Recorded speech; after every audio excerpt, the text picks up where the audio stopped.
história, quando você fala com um público assim bastante disperso, tem uns que sabem, outros menos, enfim.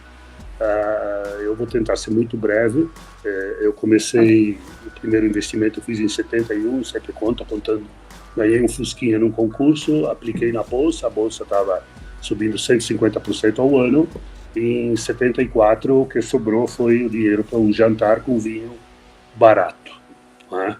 Aí eu fiquei estudando, tal, montei um negócio, uma loja em 78, e em 85 sobrou uma grana de novo. E eu me lembro, eu sempre dolarizei um pouco a cabeça, até porque tivemos tantos planos, né, que ficam difíceis às vezes ser assimilado o valor. Então coloquei US$500 de novo em duas ações de duas empresas que hoje nem mais existem, Varig e Sharp. De novo eu apanhei, em 88 eu mudei de atividade do comércio para a indústria, e comecei em 91, quando o Collor assumiu, o mercado de vídeo cresceu muito, porque tinha pouco dinheiro e o pessoal tinha dinheiro para alugar filmes, e deu para ter um dividendo, e coloquei tudo em Eletrobras, e em 3 anos multiplicou por 6, US$2 milhões na época viraram 11, quase 12 milhões. E aí teve um crescimento, tive que investir na empresa muito forte para crescer, e em 98 eu voltei ao mercado, e hoje me caiu um artigo muito interessante, né, do Brasil Jornal, escrito pelo Pedro Arbex. Olha o título da matéria: a Berkshire poderia despencar 99% e ainda assim bateria o Standard Poor's, que é o índice lá americano. Olha só, 99%, não é cair 10%. Aí, eu participo de um fundo chamado Geração Elepar, em que começou em setembro de 98, R$1 era uma cota, que por referência também era $1, né? O real e o dólar estavam juntos, né? 1 a 1. O fundo, nos últimos meses, ele variou entre 130 a 170, a cota. Então, eu fiz uma continha rápida aqui, que se a bolsa caísse 90%, eu ainda teria R$1,40, não é? Mais do que eu investi.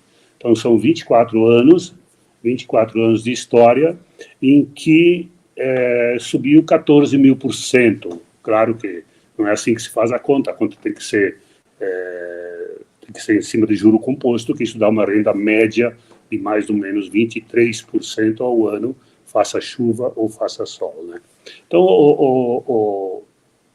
olha só o absurdo, poderia cair 99% e ainda teria mais do que investiu em 24 anos. Então, o que é importante, né? Eu não estou aqui querendo ensinar ninguém e tal, mas como estamos falando com investidores ou potenciais investidores, o importante é a consistência no investimento. E lembrar que vai ter anos fantásticos e anos menos, né? Mas se ficar no longo prazo, se para em 1.000%, 5.000%, 15%. O grande guru do mercado acionário, que é o Warren Buffett, falaram isso para ele, e ele, como sempre, bem-humorado, respondeu: é verdade, pode cair 99%, que ainda assim vou ficar no lucro. Mas não é melhor não tentar.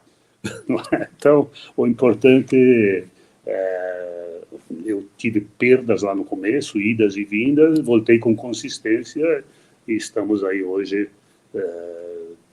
com o mercado que todo mundo conhece.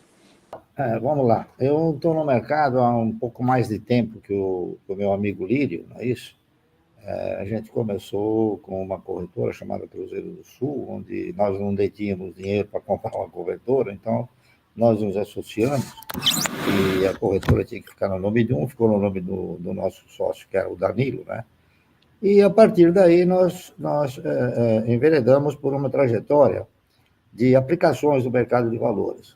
Isso nós tivemos no final de 1970, 1971, originado pelos recursos que o Decreto-Lei 156 disponibilizava para os fundos fiscais de investimento. Os bancos passaram a deter um volume extraordinário de valores e de recursos. É difícil até em aplicar todos esses recursos no mercado, então eles optaram por uma trajetória, ou seja, procurar empresas que estivessem dispostas a democratizar seu capital e terem suas ações negociadas no mercado. Nós tivemos um período brilhante até mais ou menos junho de 1971, quando esses recursos deixaram de existir. A partir daí, então, o mercado começou a sofrer uma série de injunções negativas, com pressões que foram se acumulando em virtude daqueles momentos de ouro, enquanto os recursos detidos pelos bancos funcionavam na aceleração das cotações. Muito bem.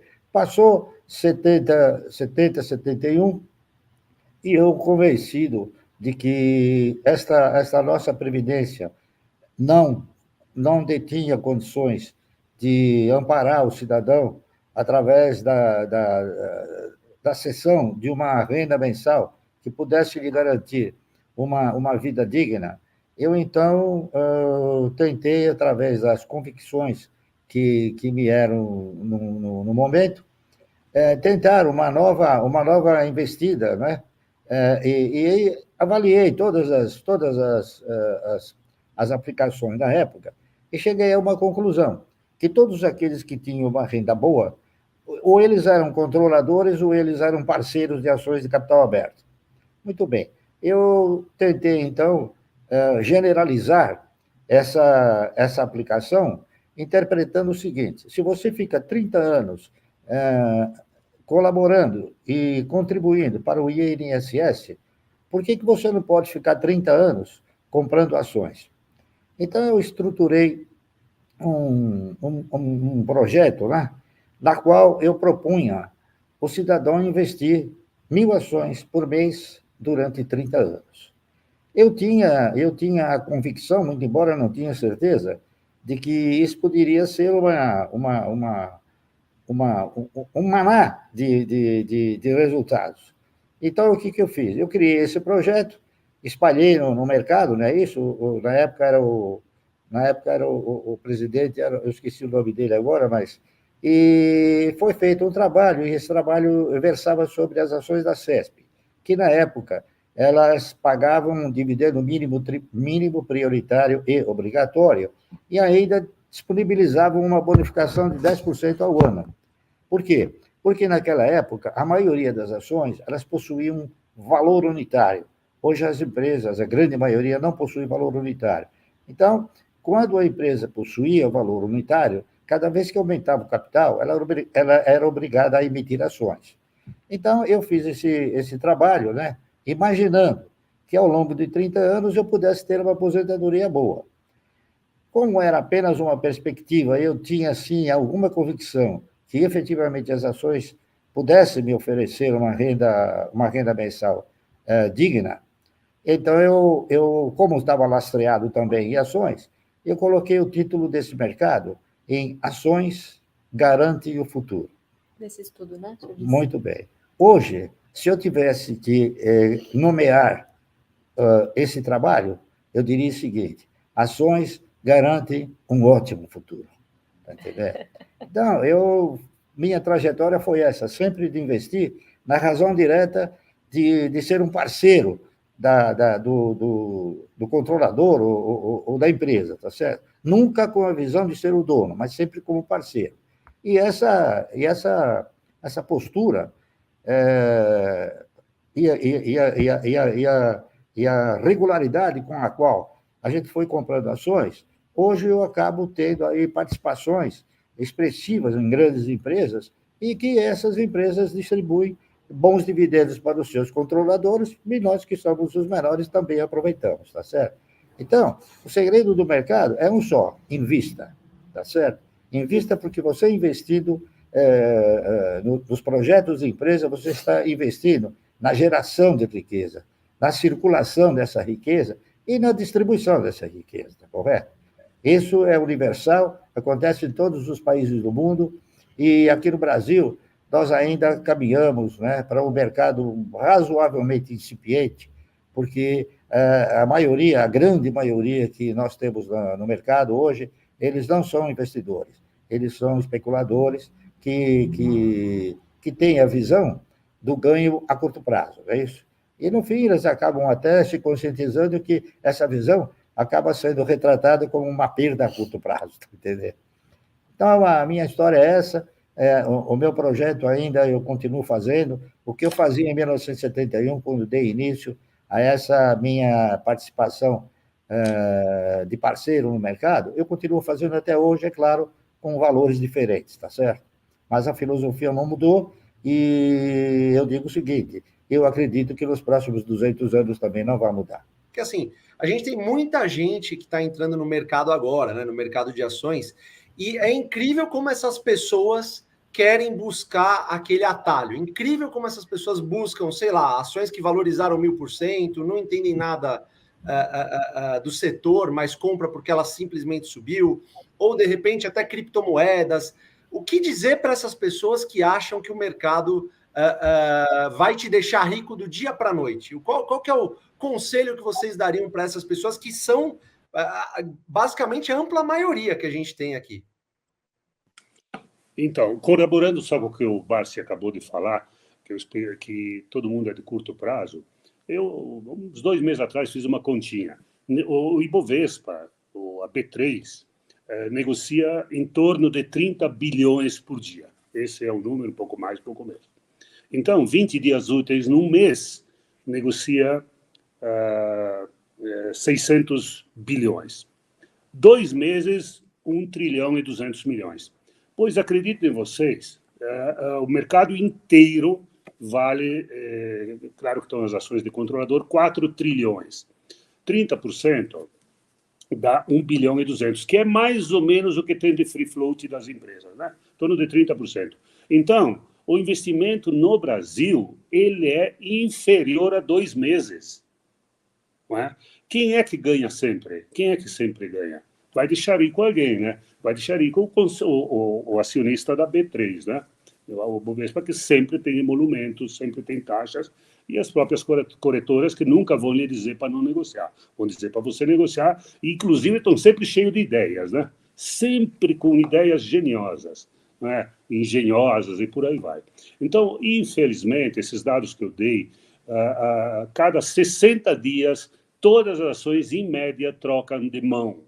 Ora, você não pode, realmente, você não pode ser feliz com esta necessidade de cambiar de posição a toda hora. Então, o que faz a diferença é vencimento constante, o que o Barsi citou, seja 1.000 ações, seja R$1.000, R$10.000, 50 mil, não sei, cada qual tem o seu número, 1 milhão, todo mundo tem um número na cabeça, mas que seja investido de forma constante, né?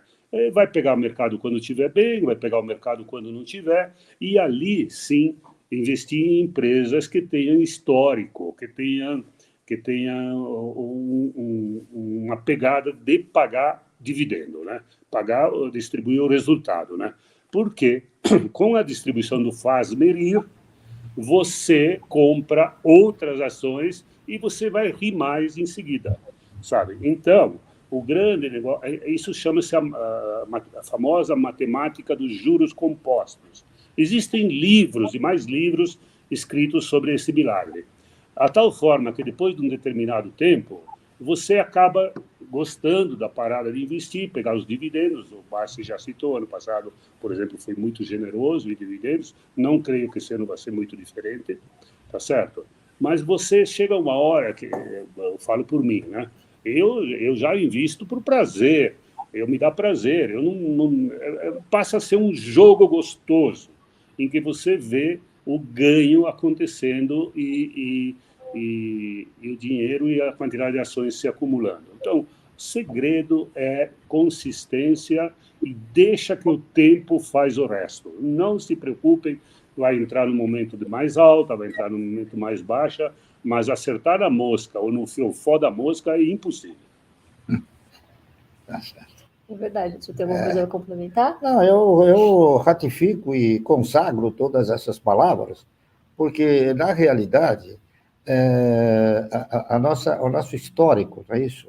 O histórico do aplicador brasileiro, eu não digo do investidor, mas o aplicador brasileiro, é ter seguido a cartilha que interessava ao governo desde 1972, 73, que era o quê? Que era aplicar a poupança, tá certo? Que revelava sintomas de garantia, de segurança, entendeu? E de rentabilidade. Só que, ao longo do tempo, o que aconteceu? Esses aplicadores acabaram universalizando a sua postura no sentido de serem o quê? De serem agiotas. Porque, na razão direta que você empresta, seja para quem for, você está praticando um ato de agiotagem. E a nossa postura foi sempre direcionar recursos para a geração de riqueza. Isso é muito importante, porque quando você direciona esses recursos para a geração de riqueza, você aciona mecanismos, aciona os meios econômicos, aciona a geração de emprego, aciona um sem número de fatores que são benéficos para a sociedade como um todo e para o país. Essa aqui é a realidade. Então, eu até gostaria de complementar o que o Lírio disse, falando o seguinte: há uma diferença brutal entre o ganho auferido por uma aplicação de renda garantida, que nós diríamos de renda fixa, e uma aplicação em renda variável, tá certo? Enquanto que na renda fixa você ofere ganhos em função do valor que você aplicou, na renda variável você ofere dividendos na quantidade possuída, na quantidade de ações. Assim é que, quanto mais ações você tiver de uma empresa que tenha o histórico de pagar dividendos, mais vezes você vai receber os dividendos, tá correto? Então, é muito importante você sempre direcionar os seus recursos para empresas que tenham fundamentos positivos, históricos positivos também, e que estejam, muito importante, em setores de atividade que sejam perenes. Essa perenidade, então, ela geralmente ela se confunde com sustentabilidade. E é difícil uma empresa com perenidade não ser sustentável. Praticamente todas elas são, em maior ou menor grau, distribuindo mais ou menos dividendo, distribuindo na razão direta das suas pretensões de continuar investindo.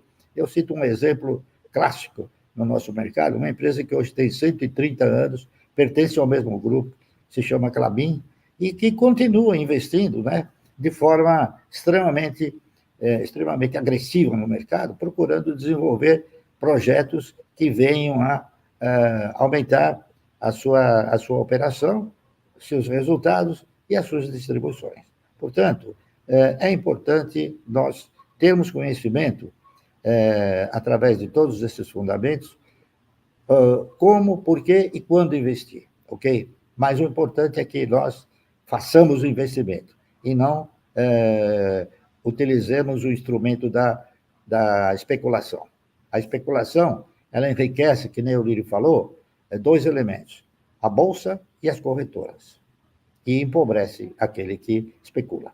É isso que eu tinha que falar. É verdade. E olha só que curioso, pessoal. O índice Bovespa tem 53 anos de existência. O Barsi, o Lírio, tem pelo menos 50 anos de mercado. Então, é assertivo dizer que eles já viram absolutamente de tudo acontecer no nosso mercado. E assim, a fé, vamos dizer assim, se manteve inabalável na competência das empresas, no longo prazo, na matemática, né? Mas com certeza tiveram muitos erros aí no meio do caminho, né? Que formaram caráter. É sempre bom aprender na pele, mas é melhor ainda aprender com os erros dos outros. Claro. Então, deixa eu começar com o doutor Lírio. Doutor, qual erro, pode ser uma ação ou um comportamento, qual erro que te fez virar a chave ou que te machucou muito, ou enfim, que te moldou como o investidor que o senhor é hoje? Bom, em primeiro lugar, parabéns ao Barsi, que ele criou um monstro, né? Essa menina aí no mercado é impressionante, com a idade que ela tem, o conhecimento que ela tem, a ponderação que ela tem. Então, parabéns ao Barsi, que criou um monstro sagrado aí no mercado. Obrigada, imagina, obrigada. Mas vamos lá. Muito simples, né? Foi os dois primeiros investimentos, as duas primeiras vezes que eu entrei na Bolsa, porque fui no Espírito Santo de Orelha, né? Eu estava lá em Brasília na época, 18 anos. O Barsi citou qual era o motivo, o Fundo 157, em que todo mundo podia aplicar 6% do imposto de renda a pagar destinar em ações. E os bancos ficavam brigando para pegar a entrega de declarações e acabava comprando o Instituto tinha que obrigatoriamente investir no mercado acionário que estava nascendo, fez com que o mercado explodisse, né? E para em seguida, quando essa festa acabou, o mercado desabou, não é? E em 86, quando eu voltei de novo, foi quando teve o plano cruzado, o mercado explodiu de novo e lá fui eu de novo, né? Quer dizer, um dia caiu na minha mão um gráfico da variação do Ibovespa ano a ano. E eu vi que eu entrei exatamente... Pô, vai ter sorte assim, né? Entrei nos 2 picos, né? Os 2 picos para perder quase tudo nas 2 vezes, porque achei que estava acertando o momento de entrar, quando na verdade eu estava entrando para pagar a conta, né? Depois eu fui avaliando, lendo, me informando melhor, aprendendo principalmente a avaliar balanços, né? Que é uma coisa meio chata, mas tem que fazer. E você começa a ver que tem empresas boas, sim, e tem empresas nem tanto. Eu, por exemplo, acho que é um privilégio um acionista poder ser sócio de uma empresa de petróleo sem ter descoberto petróleo, de uma empresa de papel, como o Barsi citou, da Klabin, sem ter que plantar os eucaliptos e esperar eles crescerem para virar celulose, né? E por aí vai, né? O minério de ferro, as siderúrgicas, as elétricas. Então, é um privilégio que nós possamos ser investidores de empresas já estabelecidas, com histórico já, com gestão, às vezes tem algum problema, mas enfim, com uma gestão importante, gestão boa, né? E que tenha essa pegada do resultado com a distribuição. Outras empresas são importantes? Claro que também são. Precisa IPO de vez em quando, porque senão nós não teríamos companhias abertas. Particularmente eu não gosto, porque os preços são sempre jogados muito para cima, né? Então eu prefiro pagar até mais depois, uma vez de empresa que mostrou a que veio. E a tal das empresas de tecnologia, que teria sido bom acertar algumas empresas de tecnologia que estão por aí, né? Começar com a Apple, começar com a Google e por aí vai. Mas essas são as que deram certo. Tem centenas de outras que ninguém investiu e desapareceram. Então, o risco é maior. Quando acerta, evidentemente que fica bonito, né? Mas para conseguir acertar, realmente não é fácil. Então, eu acho que investir em imóveis é uma grande discussão, né? E o Barsi sempre fala nisso, né? É uma conta que é difícil fazer ela fechar, porque também é difícil de entrar e sair do negócio, né? Custa muito, não tem um custo importante, corretagem, o imposto de transmissão do imóvel, enfim, por aí vai. E as empresas que nós investimos, elas já têm um monte de imóveis, tá certo? Eles já estão investindo em imóveis indiretamente. Então, de novo, o pessoal tem que considerar que é um privilégio poder investir nas empresas que estão aí estabelecidas e com uma boa história e com uma boa perspectiva de resultados futuros. Eu gostaria de complementar isso que o Lírio acabou de falar, e é muito importante. Muitas pessoas chegam para mim e falam: Barça, mas você não investe em imóvel? Eu falo: você está muito enganado. A Klabin, ela tem inúmeras fazendas. Uma delas tem 62 quilômetros de comprimento e 57 quilômetros de largura, e dentro da fazenda tem uma plantação enorme de pinos e eucaliptos, enfim. Então, para a empresa poder operacionalizar todo esse seu patrimônio, ela precisa ter o quê? Precisa ter a terra. E, indiretamente, eu também tenho a terra, porque eu sou um pequeno dono, tá certo? Então, indiretamente, também eu invisto em imóveis, mas de outra forma. Não de forma especulativa, mas de forma produtiva, correto? Só em complementando aquilo que o doutor Lírio acabou de relatar. E fundos imobiliários também não, né? Também não entram nessa... Não, eu já fiz experiência em tudo. Eu já comprei fundo imobiliário, comprei LCA, comprei previdência privada. Nenhum deles te gera resultado. Nenhum deles. Essa é a realidade. Eu falo isso de boca cheia. Não colocou em poupança, né, Barsi? Não colocou em poupança ainda, né? Mas aí que tá. Mas a poupança é pior ainda, né? Porque a poupança você coloca a mão no dinheiro, o dinheiro na mão do governo, que é um desastre, né? A realidade é essa. Então, eu digo o seguinte: investir em imóveis também é importante para a economia, porque a gente tem o quê? A gente tem uma deficiência de residências, né, muito forte. Esse país aqui cresceu de uma forma exageradamente grande no aspecto natalidade e, lamentavelmente, a economia, através de suas empresas, elas não conseguiram acompanhar esta evolução que a população aumentou, tá certo? Então, nós hoje vivemos um problema muito sério, que é o problema de investimentos aqui no país, e isso geraria emprego, geraria tributos, enfim. E, lamentavelmente, ainda a gente tem aí um caminho a percorrer, no sentido de tentar demonstrar para as autoridades que investir é muito mais interessante do que você emprestar de forma a receber um pequeno juro, uma pequena remuneração, que mal e porcamente às vezes corrige o valor da moeda, que, aliás, nunca corrige o valor da moeda, porque entre aquilo que o governo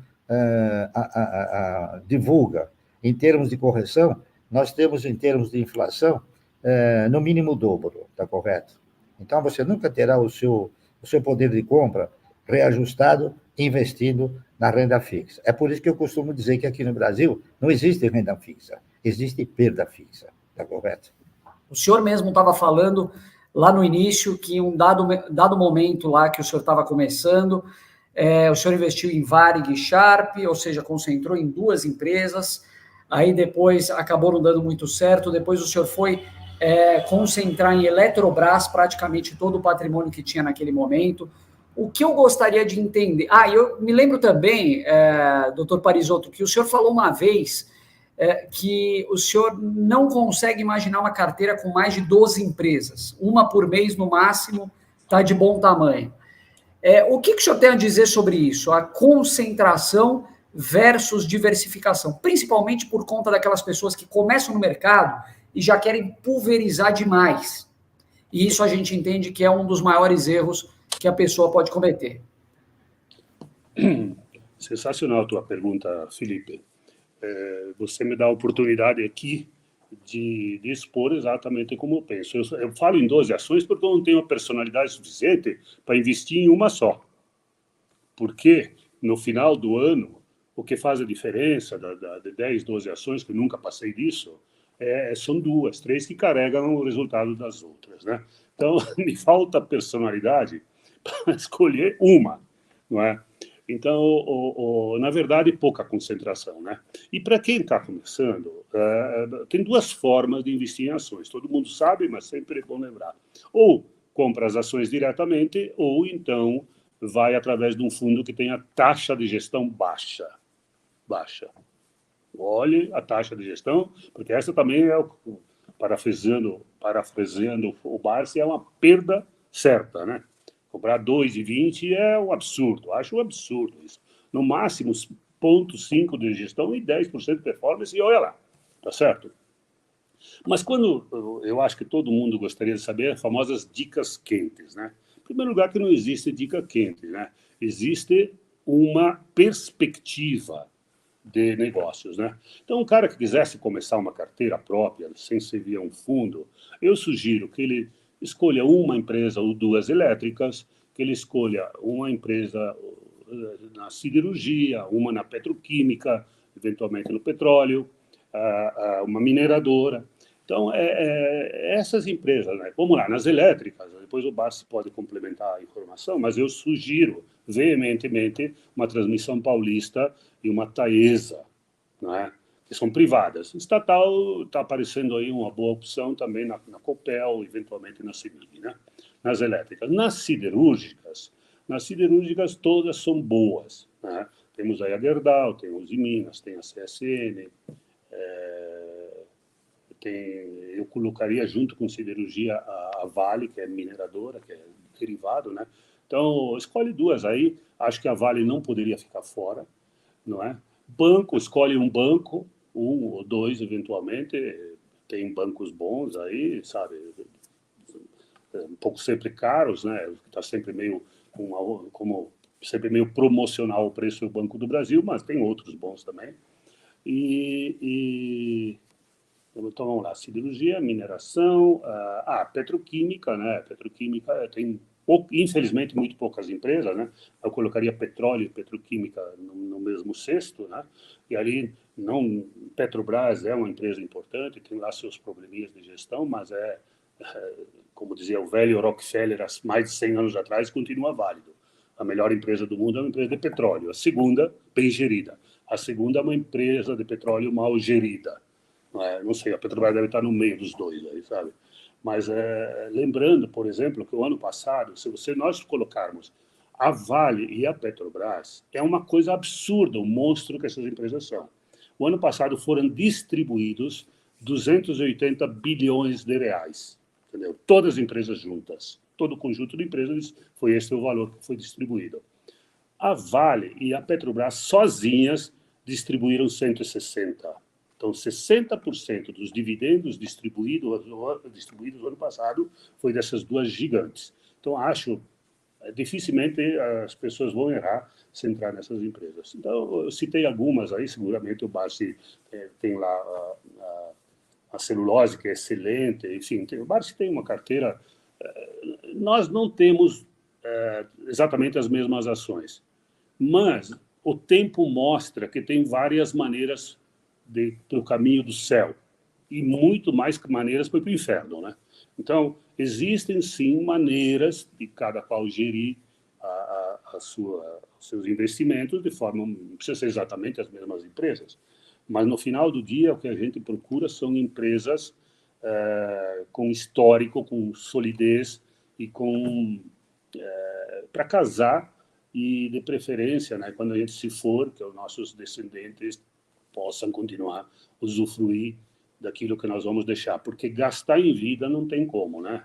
Mas eu complementaria ao Lírio dizendo o seguinte: no início dos meus estudos, quando eu criei aquele projeto Ações Garantem o Futuro, eu imaginei o seguinte: eu quero uma carteira de renda mensal. Ótimo. Para mim ter uma carteira de renda mensal, no mínimo eu tenho que ter 12 empresas. Ou então, eu tenho que ter 12 empresas que pagam um dividendo por ano. Ou então, eu tenho que ter 6 empresas que paguem 2 dividendos por ano. Ou então, e assim sucessivamente. Até uma que possa pagar dividendo mensal, tá correto? Que não é o caso aqui.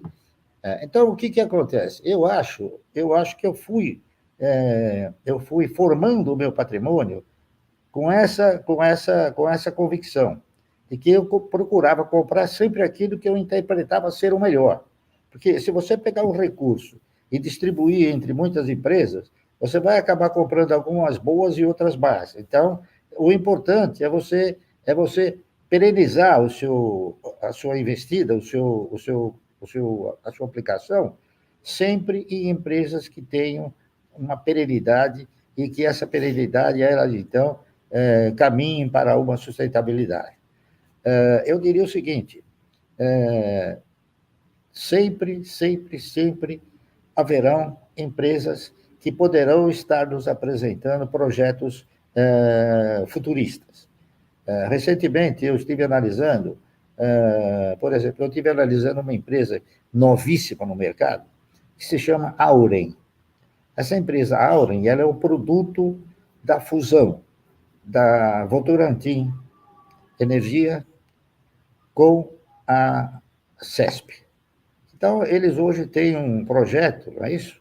Que eu diria um projeto extremamente assim, audacioso, no sentido de investir em novas matrizes energéticas, eólica, solar, tá entendendo? Então, essas coisas é que a gente tem que procurar examinar. A carteira ela vai se solidificando, ela vai se complementando, ela vai se consagrando, na razão direta que você recebe o dividendo e na hora de receber o dividendo, se o papel do qual você recebeu o dividendo, ele já não é mais uma opção, então aí você vai para uma segunda opção até chegar na 12ª, tá correto? Quer dizer, eu também interpreto isso. Desde o princípio, quando eu analisei que para mim ter uma carteira mensal, eu preciso de ter no mínimo 12 12 recebimentos mensais, é isso que me levou a fazer mais a concentração do que a pulverização, que é o que eu recomendo. E eu recomendo também o seguinte: o importante é você sempre acreditar em patrimônios físicos. Se você fica acreditando em patrimônios intelectuais, você acaba perdendo a noção, você acaba perdendo a base de você avaliar um projeto, tá certo? Então, existem aí novas empresas, novos projetos. Eu citei a Auriga assim como exemplo, mas nós temos aí uma outra empresa também que agora passou a ter um projeto novo que se chama Vibra. A Vibra nada mais é do que os postos Petrobras, não é isso? Mas a Comerc, que foi comprada para poder fazer o quê? Não para gerar energia, nem para transmitir energia e nem para distribuir energia, e sim para comercializar energia. E eu acredito que esse fator, que já está há algum tempo no mercado e vem se consolidando de forma expressiva, que ele possa ser um bom resultado. Está correto? E outro papel que também eu interpreto, que ele já teve uma trajetória extraordinariamente positiva, e também está na área de energia, que é a Cosan, tá certo? Que ela tem as suas usinas, as usinas de açúcar e álcool, ela tem a Rumo, que é uma transportadora ferroviária, recém-adquirida mais ou menos uns 2 anos, que é a América Latina Logística. Eles, recentemente, fizeram uma aquisição. Recentemente, não, já faz algum tempo, eles compraram o terminal sucro-alcooleiro do Porto de Santos. Então, eles têm o quê? Eles têm a geração do combustível, o transporte do combustível, a distribuição do combustível, que agora eles se uniram através de uma parceria com a Cosan, se uniu com a Shell, não é isso? Então, onde vocês estejam num posto de gasolina, vocês vão ver Cosan. Então, investir nesses empreendimentos, onde a gente deve pensar, eu penso da seguinte maneira: ao invés de eu ter um posto de gasolina, eu prefiro ter uma pequena participação de 8 mil postos, tá certo? Que é o que tem mais ou menos a Petrobras. E é o que tem mais ou menos a Shell também, tá correto? Então, a gente procura examinar à luz dessas avaliações, que são fundamentos extraordinariamente positivos, tá certo? Essa é a minha mensagem que eu encaminho a vocês. E eu já de cara estou falando, não para você comprar o que eu estou falando, eu estou falando o que eu estou comprando, tá entendendo? Eu nunca falo compre, não, eu falo, eu estou comprando. Se você achar que a minha trajetória, a minha postura é de efetuar compras positivas, então vamos junto, tá correto? Seu Barsi, doutor Lírio, eu queria fazer uma pergunta para vocês, assim, no seguinte tema: as pessoas, elas estão, principalmente as que estão começando no mercado, né? Elas ficam desesperadas quando elas ouvem que o dividendo vai ser tributado, né? De alguma forma, porque vira e mexe esse assunto para no Congresso, né? A minha pergunta, bem, assim, sendo bem direto: vocês vão mudar a forma de investir se os dividendos forem tributados? Não. Eu não vou modificar minha forma de investir, porque os dividendos já foram tributados em determinada época. E chegou-se à conclusão que aquilo que o governo auferia em termos de benefícios, em termos de tributos, era muito mais prejudicial do que o dividendo representava para o desempenho da empresa e o desempenho da própria economia. Eu tenho a sensação que os parlamentares, claro, estão avaliando isso, tá certo? Você precisa oferecer para um empresário a possibilidade dele ter o quê? Dele ter custos competitivos no país. Se você tem uma estrutura tributária muito perversa, tá certo? Se você ainda vai tributar outras coisas mais, infelizmente, nós não vamos ter investidores aqui. Então, os investidores vão para países que possam oferecer condições melhores para que eles possam evoluir nas suas indústrias, enfim. Você veja o exemplo da Coreia do Sul, que evoluiu de uma forma extraordinariamente positiva e rápida, não é isso? Por quê? Porque foram oferecidos elementos que gerassem a perspectiva do cidadão ter o quê? Ter custos competitivos e poder competir na esfera internacional. Então, eu não me abalaria se o dividendo fosse tributado, porque nós já tivemos essa tributação e ela foi considerada inócua, quer dizer. E eu acredito que talvez aqueles que examinarem o histórico da tributação de dividendos provavelmente vão chegar a essa conclusão. Tá correto? Então, eu não acredito que o governo tenha a insensatez de aprovar a tributação de dividendos. Assunto, para falar pouco, controverso, né? Difícil fazer passar uma reforma, e esta do dividendo, particularmente, foi muito mal vendida. Aliás, esse governo que está ali, até hoje, não privatizou absolutamente nada. Está aí ralando para privatizar a Eletrobras e não está conseguindo. Não é? Então, da forma inicial que foi apresentado, era uma extorsão. O dividendo, acho que pode ser tributado na pessoa física sem problema nenhum. Não é? Porque o discurso era que a tributação das companhias hoje, que está na faixa de 35%, ia reduzir para 18%, 20%, e o dividendo seria tributado em 15%. Então, de tal forma que a diminuição da tributação na empresa ia ser compensada pela tributação do dividendo. Não é? Então, essa era a coisa. O que eu não acho equivocado, não acho até que a maioria dos países tributam sim o dividendo, é verdade, mas também os países não tributam 35% as empresas da forma que é tributado aqui. Fora isso, é o seguinte, acho que tributo tem que recair sobre quem tem capacidade de pagar. Está muito longe, né, há uma deformação sobre os salários da maneira que são tributados. Hoje, eu não tenho exatamente certeza, mas acima de 3 mil, qualquer coisa assim, já paga imposto de renda. Ora, se isso é maneira de tributar, eu não sei. Isso é uma maldade que se faz com os trabalhadores do país. Não tem que diminuir muito a tributação sobre os salários. E tem que tributar, sim, quem tem poder aquisitivo de tributação. Eu, por exemplo, defendo que a herança tem que ter uma tributação maior. Não é? Hoje a herança chega... aliás, só os estados que metem a mão no dinheiro das heranças, né? Que vai de 2% a 8%. Ora, isso pelo amor de Deus, né? Deveria ter uma escala progressiva, evidentemente, que até um determinado valor não teria tributação, e ali, conforme o patrimônio fosse crescendo, fosse tributado, porque os países ricos fazem isso, tá certo? E tirar a tributação do assalariado e de alimentos básicos. Aí, esse discurso aqui merece 2 lives e a gente não esgota, né? Mas, especificamente sobre dividendo, eu não sou contra, não, desde que as empresas sejam aliviadas nesse equivalente, né? Porque quem faz girar a economia, o patrimônio de um país são as empresas. As empresas que geram empregos, as empresas que fabricam os produtos, os serviços, as empresas que se inserem na comunidade que elas estão, as empresas que nos dão a oportunidade de nós sermos sócios, tá certo? O grande patrimônio de um país chama-se as empresas. E eu queria só fazer um adendo aqui, para não me alongar muito.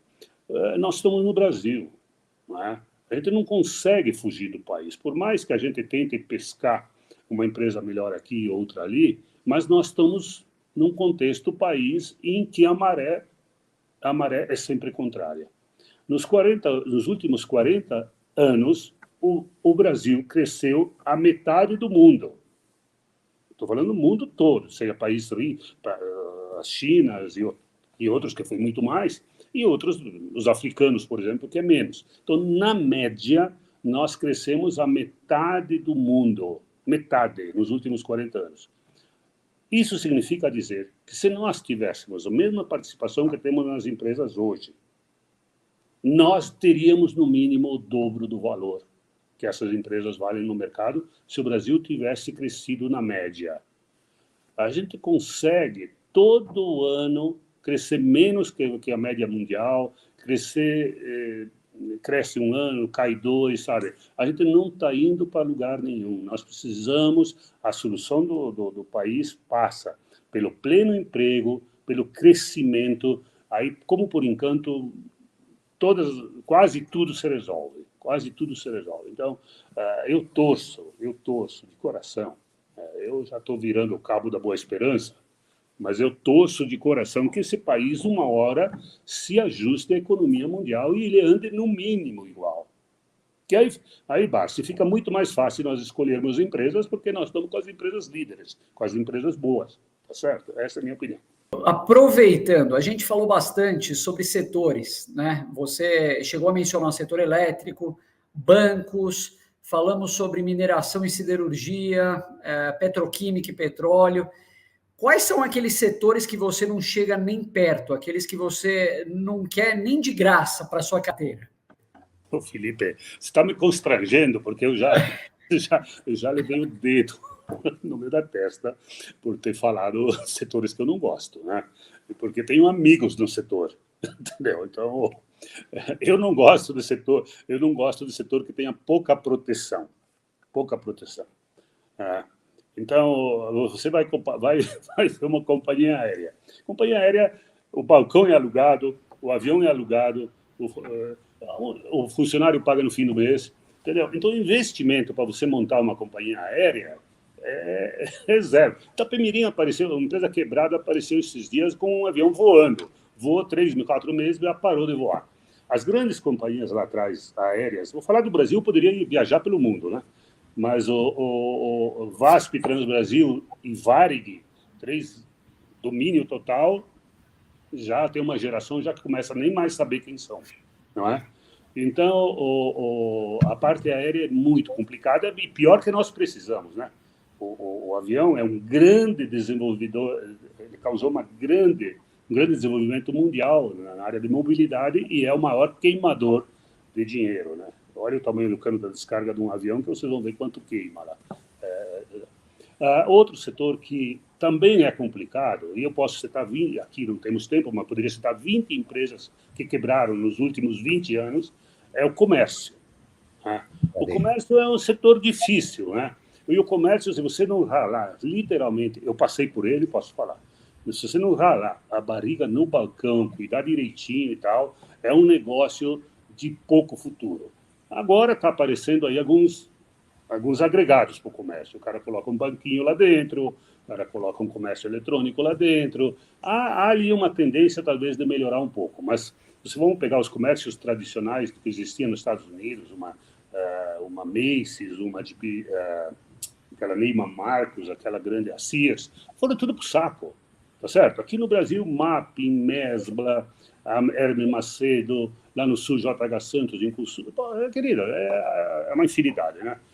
Então, são dois setores, por exemplo, que não me agradam. Não é, e nós precisamos deles, hein? Não é que mas se eu tiver a opção em não investir em algum desses setores aí, por exemplo, entre outros, né? Podia citar, mas só citei dois. Bem, eu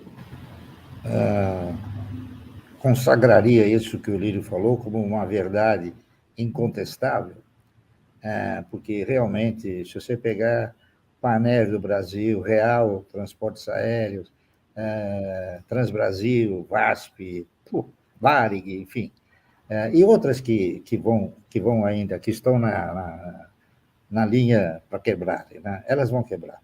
Papéis de varejo também, num país como o nosso, onde a correção é uma coisa e a inflação é outra, vou te dar um exemplo prático, assim, para raciocinar. Você compra um produto por R$1 e vende esse produto a R$1,80 para pagar em 10 anos. Quando chegar no 5º ano, esse produto que você vendeu a R$1,80, você vai ter que pagar R$2,50.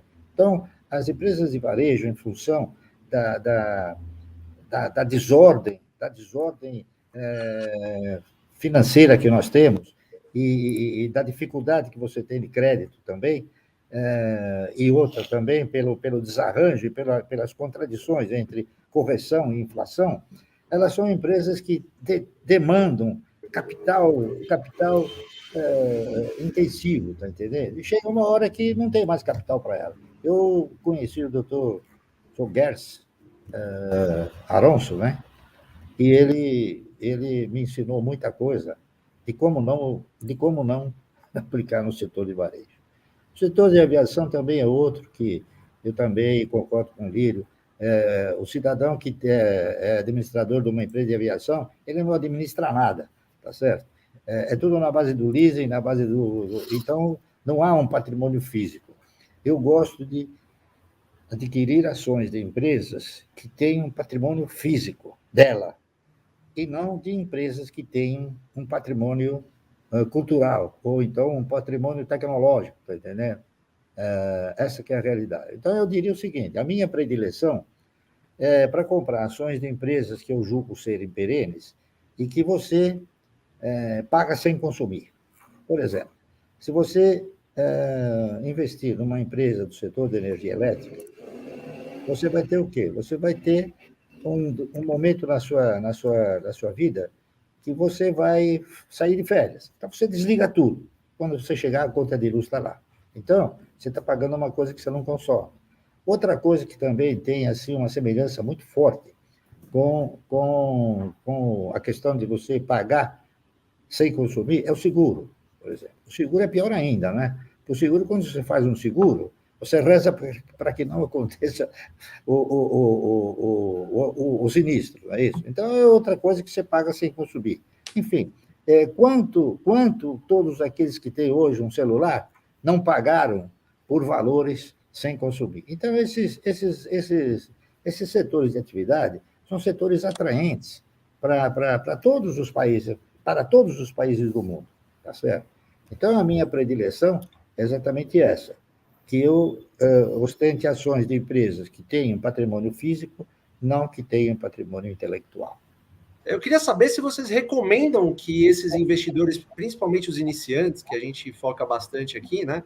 Se eles devem fazer isso, eles devem trocar ações de maneira recorrente, ou se vocês recomendam que eles comprem ações para casar, para ficar boas ações, para ficar basicamente o resto da vida pegando esses dividendos. Doutor Lírio, o que o senhor acha?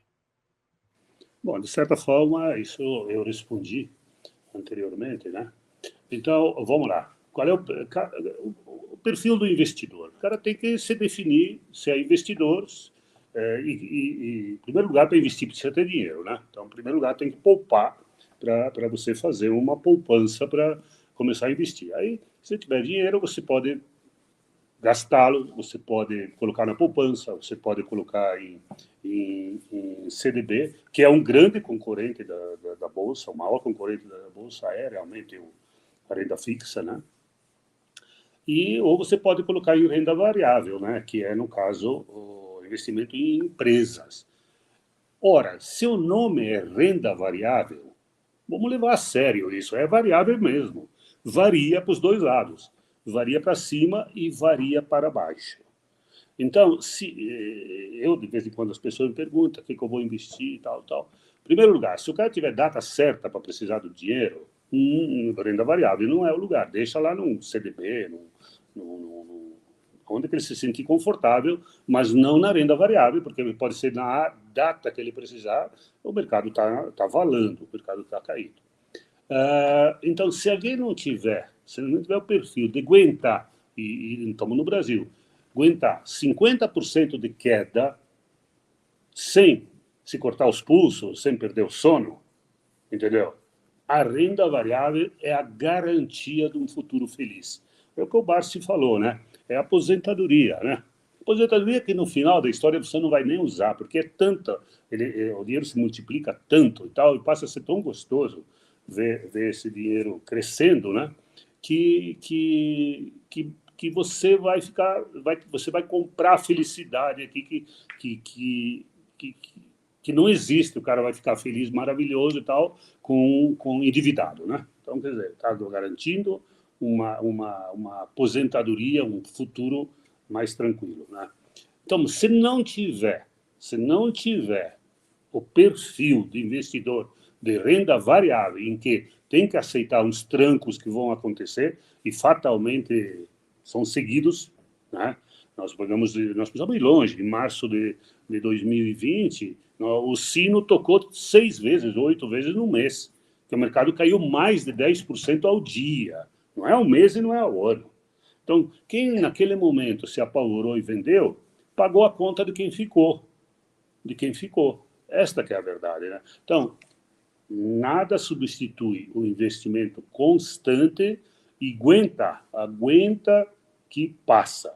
As quedas que virão, e elas vão passar, e o mercado sempre se supera, né? A próxima alta vai ser maior do que a anterior. Só que precisa estar lá, né? Você não pode sair quando está em baixa. Então, primeira coisa, não saia em baixa. Segunda coisa, invista esperando que vai ter emoção. Tanto você não ficou rico porque o mercado subiu 5% no dia, e também você não ficou pobre porque o mercado caiu 10%. Porque se você não comprou e não vendeu, você está lá, né? O mercado volta. Então, sangue frio.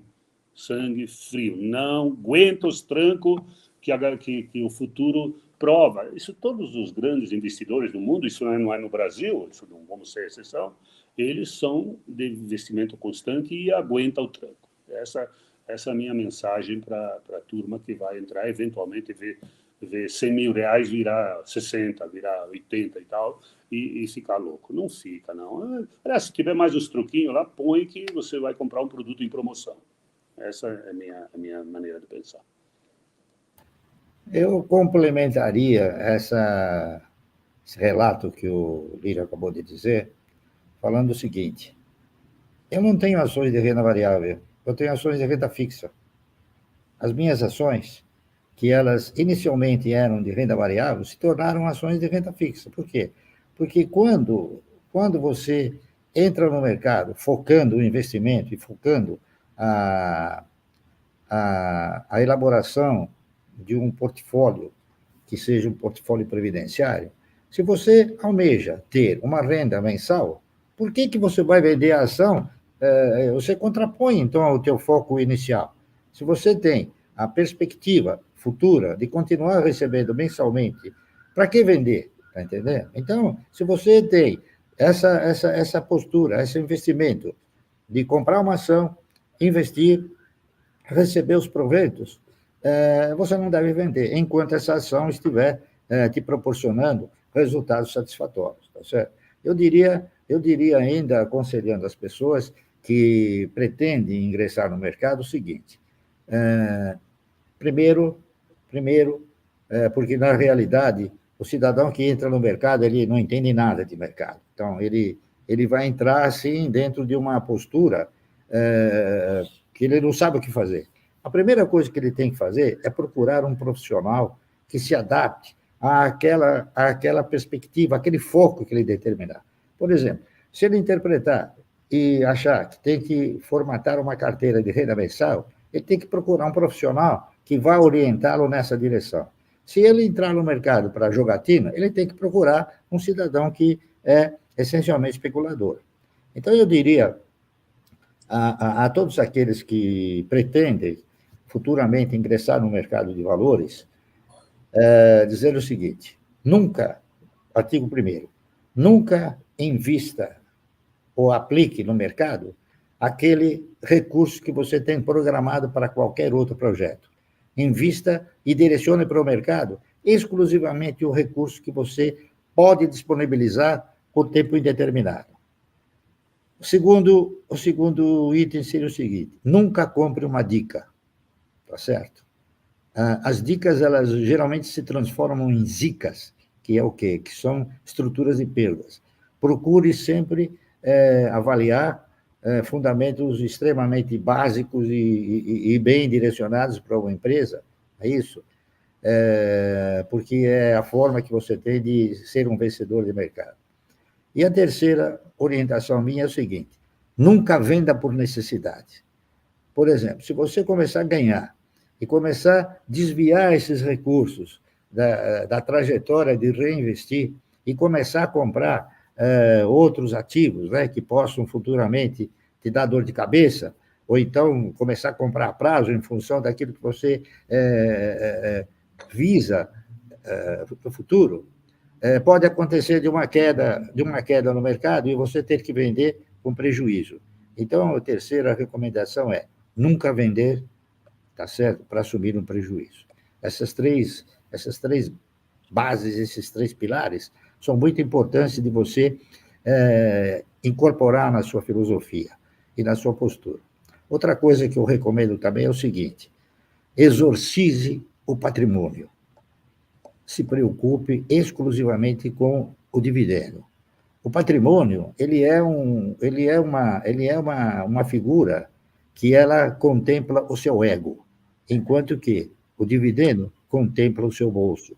E ele é que te proporciona a possibilidade de você prosseguir reinvestir. Assim é que, se você exorcizar o patrimônio, esquecer os momentos de baixa, tá certo? Você vai ter surpresas, porque no momento em que isso voltar, o seu patrimônio vai crescer várias vezes mais do que aquele que você perdeu. Mas queria agradecer e queria que vocês deixassem as considerações finais, Dr. Lírio, seu Barsi, para os investidores. Qual a mensagem que vocês querem deixar para essas mais de 6 mil pessoas ao vivo e para as mais de 100 mil pessoas aí que vão acabar vendo com o passar do tempo? Dr. Lírio? A mensagem é uma mensagem de otimismo. Nós estamos num Brasil que, apesar de todos os problemas que convive com tantos governos que tentam quebrar o país e não conseguem, né? Então, a gente torce que vai melhorar em algum momento, né? Na nossa passagem sobre a terra aqui, a gestão desse país, que é um país altamente, muito competitivo em um monte de produtos, tem uma etnia boa, sabe? A gente precisa um pouco de condução um pouco melhor que o resto, como empresários ou como investidores, a gente sabe fazer, certo? Então, as pessoas que estão nos ouvindo, em primeiro lugar, obrigado pelo tempo que vocês dispuseram de estar com a gente, mas lembre-se de uma coisa: segredo do juro composto, que são os dividendos, que compram mais ações, que geram mais dividendos, e não tem idade para começar, não adianta. Claro, evidentemente, quanto mais cedo começar, a coisa se torna mais fácil, né? Mas tem que, em primeiro lugar, salvar algum para começar a investir vou trocar o nome, viu, Barsi? Você sugeriu em renda fixa, né? Renda fixa, dividendo, sim. Agora, no resto varia um pouco, mas elas têm que aproveitar as flutuações para não perder as oportunidades, não perder o que eu falo das promoções. Quando o mercado fizer uma promoção, você agarre sem medo, sem medo, sem medo. Perfeito. Eu complementaria esta postura e o relato do Dr. Lírio dizendo o seguinte: eu não conheço ninguém que ficou rico investindo em fundos. Eu não conheço ninguém que no mercado se alavancou e procurou desenvolver uma performance através de derivativos. Eu não conheço ninguém que se alavancou de uma forma inadequada, tá certo? Todos aqueles que eu conheço e que são ricos, eles exercitaram a mesma trajetória que o Dr. Lírio e eu exercitamos. Nós encaramos o mercado como um instrumento de investimento que necessita de atenção mais especial em relação aos aplicadores desse país. Vejo uma coisa que eu continuo brigando bastante para que esse povo brasileiro entenda. Eu interpreto que, a partir do instante em que o cidadão ele passe a desenvolver uma postura financeira onde ele não gaste mais do que ele ganha, ele está financeiramente educado. O que eu venho propondo ultimamente é para que o cidadão ascenda a uma cultura de investimento mais realista, ou seja, saber na mão de quem você está colocando o seu dinheiro. Por isso é muito importante, quando você vai fazer o investimento em inovação, você procure desvendar toda a sua trajetória histórica, para que você possa ter o quê? Uma noção e da mão de quem você está colocando o dinheiro, tá certo? Que normalmente são, salvo exceções, claro, normalmente são pessoas extremamente capacitadas. Essa é a minha recomendação.